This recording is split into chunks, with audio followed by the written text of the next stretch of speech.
and we've come together to help older adults. We have members, we have over 40 members. We have some of our members here today. So I'd like to bring them up just so they can say a quick hey. So our first is the library, and hopefully they will tell us about Grandparents' Day. You know about that? Oh, let me tell you about it. On November 20th, it's Grandparents' Day here at the library, where they're gonna have a story time. And so you can come with your grandkids and go to story time. So we're super excited about that. So, tell us more about the library. We're so happy to be partners with you. You guys are fabulous. Yeah. So my name is Karen Scott. I'm one of the librarians here at the library. I guess a couple things that I will pitch to you. If you've been here before, you've heard us say it before. The home delivery program, you're here, you might not need it, but if you know a neighbor, community member, church member who is unable to leave their house, but would like library materials delivered to them, we'll bring them a bag of books, movies, magazines once a month. We'll take them there, we'll pick them up, we'll work with them to figure out what they like, what they don't like, so on and so forth. And I'll bring some brochures in for that, because I didn't do that yet. And then our November calendar should be out any day now, so keep an eye out for that. I will say this Friday, we have music here in the library. It's an oboist and a harpist, some music regulars here as well. And they're really great. And also, you know, come for grandparent story time, but bring the grandkids to any story time. We'd love to see you here. Excellent. Thank you so much.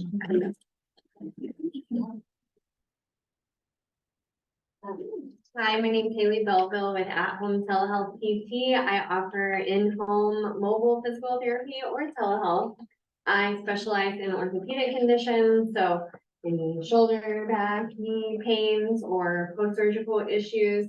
Those are really convenient to have somebody come to your house, so you don't have to have a family member drive you.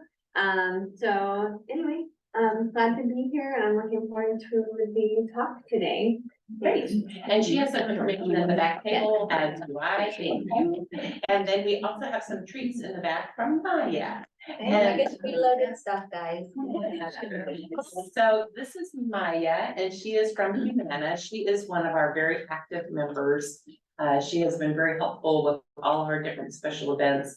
And today she is here to talk about giving your brain a boost, and everybody can use that. So without further ado, Maya. Yeah, I know. Okay, well, I'm gonna introduce myself. My name is Maya Carter. Please let me know if you can't hear me back there. I can use a microphone. I have been in the Medicare field for 10+ years. I am a Humana representative, and please take my card. I'm at your service if you need to meet with me and just understand Medicare as a whole. I'm happy to do that. If you already are a Humana member and you need any help with your existing policy, I'm happy to help you service that. Find a doctor, you have a claim you don't understand, or if you want to learn about Humana options, I'm here for you. And so thank you for being here and giving me the opportunity to talk about our brains. So if I don't put this together, Humana clinicians do, I just deliver the message. If there is something that I talked to you about today that promotes you to make a change to your diet or to your exercise routine, please consult your doctor before you do that. This is just, you know, I'm not a medical professional, I just want to make sure. And this is like that. And today, we're going to talk about our brains. And we're going to talk all about the brain, how the brain changes as you age, and tips to help your brain remain healthy. So the first question I have for you guys is, how many pounds do you think your brain weighs? Is it 1 pound, 3 pounds, 5 pounds, or 8 pounds? Does anybody know? 8. 8? Ooh. Anybody else? 3. 3. Now we know. According to the University of Southern California's Laboratory of Neuroimaging, Albert Einstein's brain weighed significantly less than the average human. It was 2.71. So it doesn't mean the bigger our brain, the better it is, right? his brain appeared to have more of a certain type of brain cell, and I was trying to figure out how to pronounce it, but it's glial cell. And that acted as a housekeeper inside of his brain. It cleared out debris and unneeded materials. Additionally, his brain appeared to have wider parietal lobes, which are linked to mathematical skills. So I wish I had more of that. In my brain. Now let's learn more about the brain. The brain is often described as the most important organ in the human body, but also one of the most important ones, right? Your brain is responsible for creating thoughts, driving emotions, and storing memories. In essence, your brain's job is to make sense of the world around you and help oversee daily operations and life. The brain has three main parts. It has the cerebrum, if I say that right, cerebellum. How do we say that? Okay. Yeah, so there's cerebrum, cerebellum, and the brain stem. I'm from the Fiji Islands. English is my second language. If I don't pronounce something right, you're more than welcome to correct me, you guys. I was gonna bring my Fiji water today, but. So the cerebrum consists of several lobes responsible for remembering, solving problems, thinking, moving, and feeling. Cerebellum controls coordination and balance. The brainstem connects the brain to the spinal cord and controls automatic functions like breathing, digestion, heart rate, and blood pressure. The brain is connected to the rest of the body via a complicated highway system of nerve cells, also called neurons. This allows for lightning fast communication. The average adult human brain contains about 100 billion neurons. These neurons communicate with one another to send signals all over the body. Neurons have two main types of formation that branch off to their bodies: dendrites and axons. Dendrites receive message from other nerve cells, and axons carry outgoing signal to other cells. Neurons communicate with one another via synapses. These allow each brain cell to connect to tens of thousands of other brain cells. So think of this as a bridge, right? Signal reaches the end of the nerve fiber. It releases chemical called neurotransmitters, which crosses the synapses to get to receiving the brain cell. This process receives itself from neuron to neuron until the impulse reaches its destination. So everything from movement, thoughts, memory, sensation, feeling, result from these being based between the brain cells. So according to the National Institute of Aging, your brain is always changing. It's called brain plasticity. And let me ask you this question. The brain reaches its peak age between 20 and 30. Is that true or false? Yeah, I tell my kids, 30-year-olds, they don't know anything. They probably know more than I do. So the brain changes drastically during childhood, right? In fact, National Institute of Aging says our brain reaches 90% of their adult size, 90% by age 5. As cells become better at communicating with each other, you'll see kids are starting to say more, understand more, you know, talk a lot more. Then our brains peak at age 20 and 30, when complex reasoning, long-term memory functions, creativity tends to be at their highest. I have two 30-year-olds and they seem really smart. I never admitted to them. Yeah.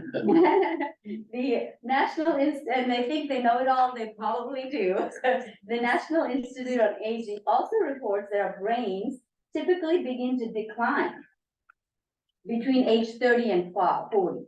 So despite there rarely being an outward sign, you won't really see it, you know. A brain volume that goes from 3 pounds, it starts to decline very slightly, and neurons also start to shrink. So you have less of it. The first sign of gradual decline in the brain volume begin to show between ages 40 and 50. That's when you have, you forget where your keys are, which I'm doing a lot lately. When short-term memory can be less sharp and reactions to complex stimuli, like, doing a quick calculation or card game. If you were really good with chess, and I'm an example of it, like your kids beat you all the time, So I'm like, how do I not know this? All right? Despite these changes, some parts of the brain remain sharp. The National Institute on Aging says that between 50 and 60, conceptual understanding, language, vocabulary is still very strong, as well as the ability to understand how things work, to be creative and exhibit wisdom. We all have a lot of wisdom, we know that. So intelligence does not decrease. You don't get less intelligent as you get older. It just takes you a little bit longer to learn new things. So a lot of times you think you're too old to learn something. No, you just have to be a little bit more patient than you used to be. However, multitasking may become more difficult. Learning new things may take a little bit longer, right? These changes often continue into the person's 60s. In addition to cognitive processing speed taking longer due to shrinkage in some parts of the brain, our perception of speed changes. So you could be like, whoa, I'm going really fast on the freeway at 80. You actually go at 50. Yeah, you feel like you're going faster. You feel like you're moving faster, but your perception, that's why people behind you is honking. And you're like, right? And then you look and you're like, oh, I'm going 35. From age 70 and beyond, cognitive health can start to vary. Some people may begin experiencing signs of brain issues like Alzheimer's, dementia. Still, even then, reasoning, creativity, language, memory, they remain sharp for most individuals. Later during today's class, we can discuss warning signs of Alzheimer's and dementia. Now, you guys remember, if you don't use it, you lose it, right? So the first thing is, of course, the National Institute on Aging, you have to, you should learn new things, engage your brain. This can have huge benefits, right? Scientists think activities that engage the brain may protect it by establishing what they call cognitive reserve. Cognitive reserve is your brain's ability to become more adaptable and find alternative ways of doing things and coping with the challenges. This can help compensate for age-related brain changes. According to Harvard Health, people with greater cognitive reserve are better able to stave off degeneration brain changes associated with dementia and function better for longer without exposed to unexpected life events like stress and injury. If you get out, just like you did today, socialize and learn new things and connect, but it's more than just socializing, right? You gotta challenge yourself. Socializing, meeting new people creates a new challenge for you, not just hanging out with the people you already know. There are many ways to keep your brain and mind active, right? And learning things is among the best. According to the published psychological science found that older adults who learn new skills like quilting or photography had more improvement than those who socialized and did less cognitively demanding activities, like crossword puzzle. So it's good. My mother-in-law does crossword puzzle every single morning, and that's good, but you gotta get out and learn some physical things as well, right? And a little bit more like learning a new language, for example, is what it is. Consider taking a new skill or hobby. Instrument is great, learn how to play piano or guitar. Those are great challenges, and we're never too old to learn, right? Research also shown that participating in formal cognitive training may be beneficial to brain health. There's a study called ACTIVE study, which stands for Advanced Cognitive Training for Independent or Vital Elderly, and had 3,000 adults over the age of 65 attend several brain training sessions for over 5 to 6 weeks. These sessions included training in memory, reasoning, and process speed. Those who participated in at least 10 sessions of the training showed cognitive improvement that extended for 10 years after training was completed. I will lose my voice by the end of this if I keep screaming, you guys. So read a book, don't stop reading, we're at the library, grab one on the way out. And then take a class, you know, something new and different that you have not experienced yet. Play games. One of the things I'm starting to do is, I don't know if you guys remember these games, but I used to play it with my kids all the time. It had little Mario characters that you flip over, and then you know, try to remember where the pair is. It's a great game. You know, the puzzles are great, but you can leave it on your table, flip one over, try to remember, you know, it's a great way to like have continuous game. And one of the things I do with my mom is I'll put, you know, 5 things on the table, I'll cover it up, and then I'll uncover, I'll put it on the table, let her look at it, she doesn't get to write it down, then I'll cover it up and see if she remembers them all. And if she does, I put more objects. If she doesn't, I put less objects. But again, it's just really, you know, we don't take the time to do that. It's very helpful to us to try to remember things, right? And then let's talk about sleep. Let's talk about sleep. Your brain needs regular, high quality sleep to function at its best. We live in Austin, Texas. It's always hot out there, and we tend to not want to go out in the sun. But I do a presentation on sleep. And one of the best things you can do for yourself is early in the morning when it's still cool enough to go out and get 10 minutes of sunshine. That'll really help you with your sleep because it's an important part of, you know, your brain health. Not enough sleep can leave you irritable, unenergized, but it can also make it harder to think clearly, solve problems, store and recall memory. So I know that as we get older, we have the tendency to, we just sleep less, right? We have the tendency to wake up 3 in the morning. Oh, sorry. That's okay. I need somebody flipping this for me. And sleep, poor sleep may even cause the brain to shrink more quickly. In 2014, European study, researchers used MRI scans on 147 adults of all ages to determine how sleep quality impacted brain health over a 3.5-year period. They found that those who had poor sleep actually exhibited a more rapid decline in brain volume and size compared to those who slept well. And, you know, there's a lot of information out there on how to practice, especially today with our phones. If we can't sleep, we tend to read the news, and those are not going to help. So it's a good idea to turn off the phone before bedtime. Sleep may be fleeting as you get older. You may notice it takes longer to fall asleep, go back to sleep after waking up, or you wake up more often throughout the night. Try to stick to schedule to get your body on a routine. This means going to bed same time each night, waking up at the same time each morning. It can also help you, you know, it helps to have a bedtime routine and to unwind, have a chamomile tea, shower, bath, prayer, soft music, low lighting, no TVs, no computers, no phones. Thank you, Cindy. I'll flip this one now. And remember naps. Let me talk about sleep. Just one more thing I forgot. Naps. Do you guys think it's a good idea to take a nap during the day? Yes. It is, but for how long? Short. Short, less than 30 minutes. Oh, yeah. Less than 2. Yeah, that's what my husband would say.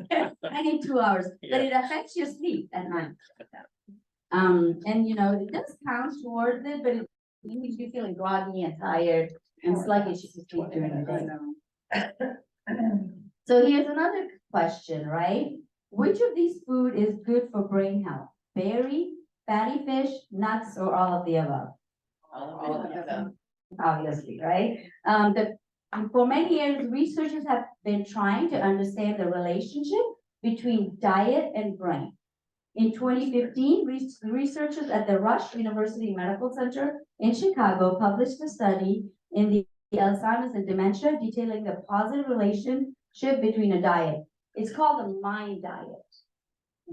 And everybody, you probably hear a lot of people talk about it. Yeah.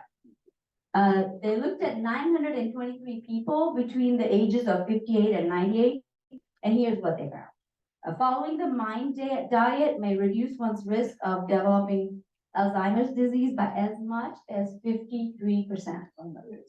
That's a lot, you guys. And participants who followed the MIND diet only moderately still benefited, cutting their risk, who did not, right? Alzheimer's disease by an average of 35%.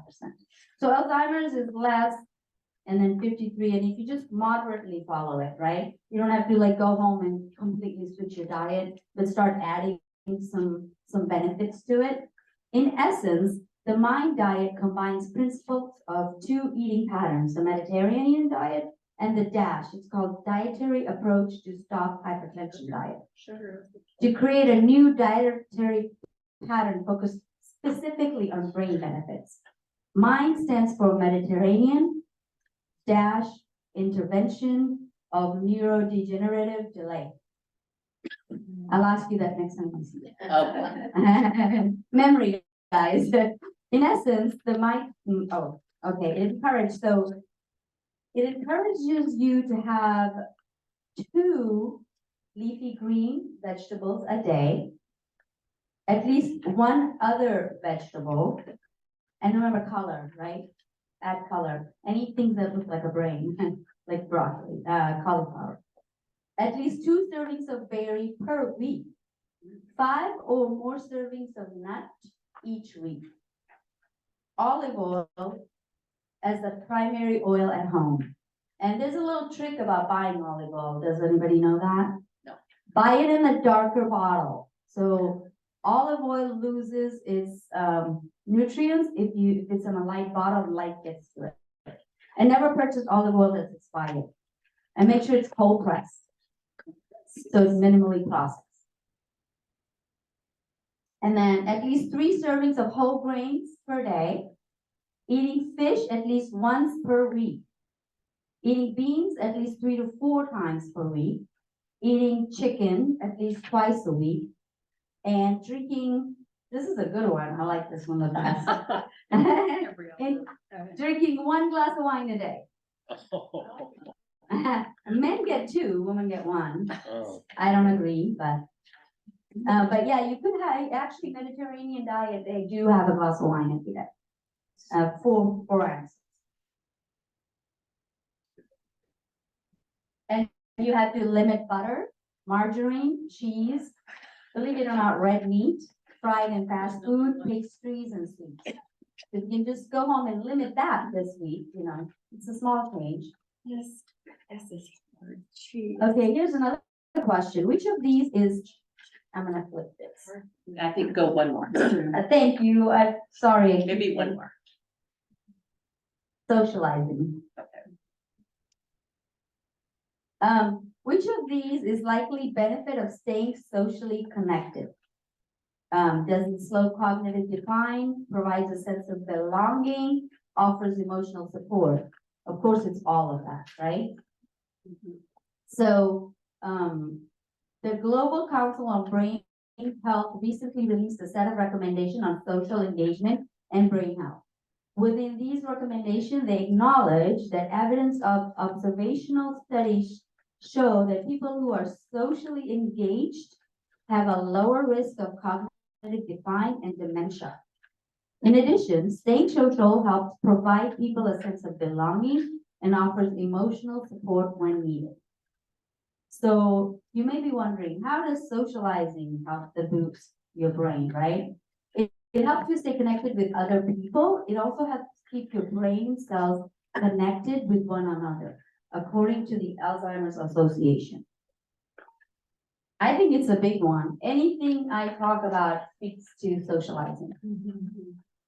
And my stepson, he's 14, and he talks about, well, he always says, I'm an introvert, right?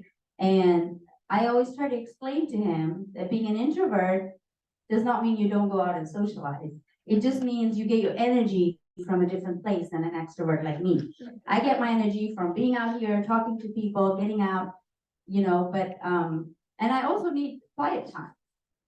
Right? It's just that my energy comes from, and so some people label themselves as introverts and then they don't go out because I'm an introvert, but that's not true.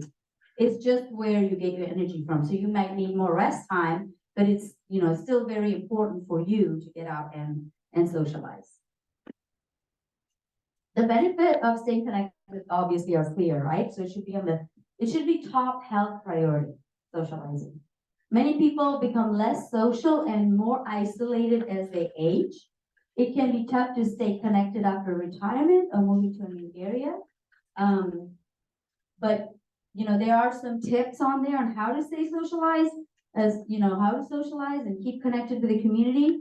And over here in Austin, people like Cindy, they provide a lot of opportunities for you to get out and meet new people and do new things, which we're very grateful for. Volunteering is another way, right, to get out, and if you're retired and you just want to be able to connect. There's a lot of people that actually need help, so you could go out and help a friend, pick up some groceries for them, cook for them, sit with them. I mean, that's another way of keeping your mind going, right? Book clubs are out here, card playing. Card playing is really important. We as a family are consistent with playing card games. And I think that today's age, we can all sit in front of a TV and eat food, and there are little question cards you can buy, and it engages all of us, right? I mean, I get the opportunity to talk about, my life with my 18-year-old who never asked. Right? So I'm like, hey, this is a great question. Let me talk to you about this. So there are little card games where you just ask, like if you had to leave your house in a hurry, what are the 3 things you get to take with you, right? So it's a good way to get to know each other. I've had my package for like 20 years now, and I still pull it out when new people come. But it's a great way to, like have them hear you, because I think as we get older, they are less interested in us. And then if socializing is hard for you, you may want to, set goals to do one activity each day that allows you to talk to other people. So this could be something small, like going to the store, chatting up with the store workers, holding the door for somebody, sharing a smile, doing random acts of kindness. You can also reach out to acquaintances you haven't spoke to in a long time, or call an uncle or cousin.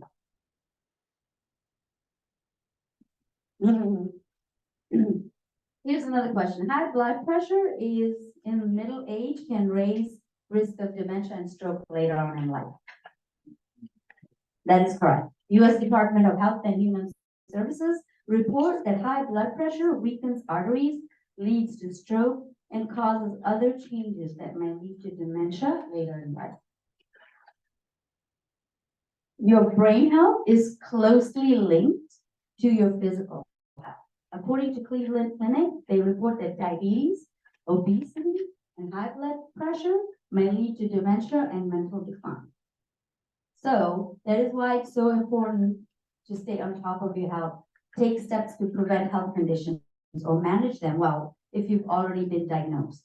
It's also important to get all the health screenings recommended by your health care provider. Learn your target health numbers, such as weight, blood pressure, fasting. Follow healthy habits and stay within recommended range. If your healthcare provider prescribes the medication, take it as directed.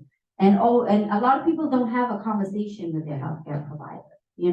I had a dear friend visit and do a physical and just did the blood test, and she was having some issues with her stomach, but she didn't want to talk about it.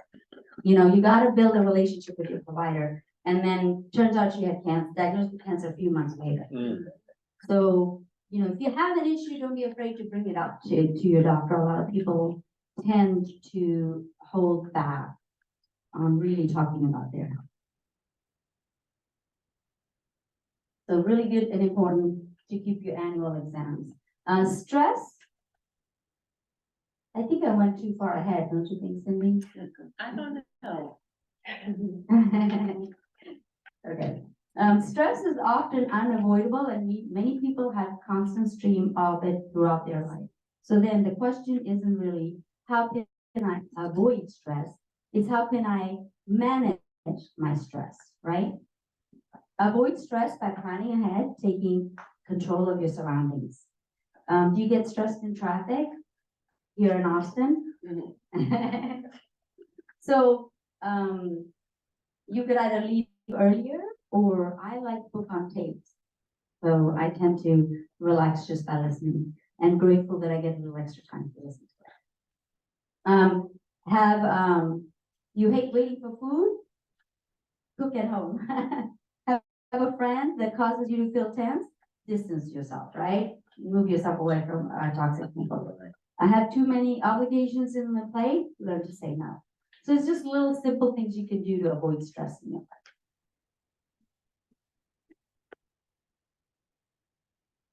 And learn from the mistakes in your past. And lastly, you may need to learn to adapt your expectation and standard to help you cope. Many people unnecessarily strive for perfection. Try to look at the big picture. If the thing is causing you stress, won't matter a year from now or 5 years from now, don't let it overwhelm you. And remember, meditation, praying, bring attention to the present moment. And how many of you breathe deeply throughout the day? We're short breathers. So every hour, three deep breaths. It really helps elevate stress. The stress can have long-term effects on your health, especially brain. Memory lapses from time to time are usually minor and nothing to worry about. But serious memory loss and confusion are not normal characteristics of aging brain. Dementia is a general term used to describe the decline in one's ability to think and remember, which is so severe that it affects the person's daily life. So it's okay if you forget where you left your key. It's not okay if you don't remember what to use the key for, right? Or what is this? Or a bottle opener. You can't remember what you're supposed to use it for. That's when you really want to start worrying. According to the Alzheimer's Association, symptoms of dementia include being unable to remember recent events. It may be slightly harder to jog your memory of specific instances, but events as you get older, but it isn't normal to have a drastic decline in your ability to remember recent happenings. Yeah, and forgetting how to use common objects or words, right? It's normal to occasionally have a search for a word that's on the tip of your tongue, but it shouldn't happen frequently. Like remembering to change your screen, right? Sorry, guys. Go back. Yeah, it's just Slow. Yeah, sorry about that. I need to go see a doctor.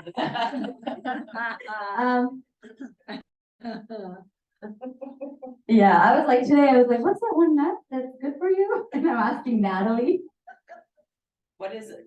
Oh my gosh, not pecan. Walnut. Walnut. Yeah. Walnut's it looks like a brain. So just remember that. Getting lost in familiar locations. Losing the sense of place or time is common for dementia. It isn't normal to suddenly forget how to get home from the grocery store, right? So it's okay if you forget how you got to your friend's house the other day, but it's not okay to not know how to get home from the grocery store. Being unable to follow directions. A person with dementia may have a hard time doing routine things, like balancing a checkbook or following a set of instructions like a recipe. Neglecting safety, hygiene, and nutrition. People with dementia may exhibit very poor judgment regarding their well-being and seemingly stop taking care of themselves. So if you have a friend that feels like he or she hasn't gotten a haircut in a long time, or wearing the same outfits all the time, yeah, he's touching the other. Neglecting safety, hygiene, I already said that. Decline in ability to socialize. Aging shouldn't have a drastic effect in social skills. It isn't normal to lose interest in all social activities or have a hard time talking or holding a conversation. So if you know somebody that exhibits these signs, have them talk to a doctor right away. And it's it could be a cause of specific condition that warrants immediate treatment. The sooner you notify your doctor, the better. Like I said, sometimes we get to our doctors, we're afraid to bring up things because we're afraid of what they might tell us. And so it's really important to have that open conversation with your doctor. Thank you so much, you guys. Thank you for being here today. I hope you have you have some takeaways from this presentation. Yeah. Really good. Is there any, things online that you could go to like on a daily basis just to refresh your brain or do some activities or Yes. something? Yes, if you have a iPhone, do you have an iPhone? I did that today too. You could just go to the app store and you can, like bring down, you can look at brain games. And there's hundreds of them, you guys. You can have puzzles and word search and Sudoku if you like that. There's also games you can pay for. I pay for one of them and it just brings up math problems and you have to get quicker at solving it. So there are a lot of activities you can do if you have a phone. I bet if you just do the same research on your laptop, you'll come up with something. My mother-in-law uses New York Times still online. They have puzzles every day, brand new one that they put up. And it's hard. Some of the questions she asked me, I don't have the answers. Anything else? I'm gonna bring up another, some people might not like the topic, but if you have someone who's drinking more than one serving a day of wine, and they're actually, very, drinking heavily, what does that do to the brain? I mean, even if you do all this other stuff, are there any studies in that? I'm sure there is. It does a lot more to your brain, to the rest of your body as well, right? Drinking and also it slows you down a lot more. So, having a glass of wine is actually, it has antioxidants, red wine over white wine, just so you know. Red wine has more antioxidants. They leave the cover of the grape, the process, and white wine, they peel it. So you lose some of the benefits there. But any more than that, it really does slow down your cognitive, it speeds up the process. Definitely does. So if you see somebody drinking more than a glass of wine, it's a good idea to have a talk to them. And you don't have to have a glass of wine every day. You can have days off. The World Health Organization just came out recently with something that said that no, they can't really say that any amount of alcohol is safe per day. Yeah. That was the World Health Organization, so, saw it somewhere online. Yeah, the And I think all Mediterranean that diet was encourages online, it. but I think there's so much opportunity for abuse there. Yes, I've there is. seen it during the pandemic. So that's the only reason I bring it up. I think it is an issue. And it's hard to have a glass. Wine glass? Yes, it Yeah. really, so if you can't control that, I wouldn't even open up the bottle. Something I need to do. Yeah, there's time if you don't drink, don't start drinking. Yeah. Yeah, no, you know what, if you have a hard time stopping after a glass, then just don't even do it. But a Mediterranean diet does recommend it. So there is arguments around that, for sure. Thank you.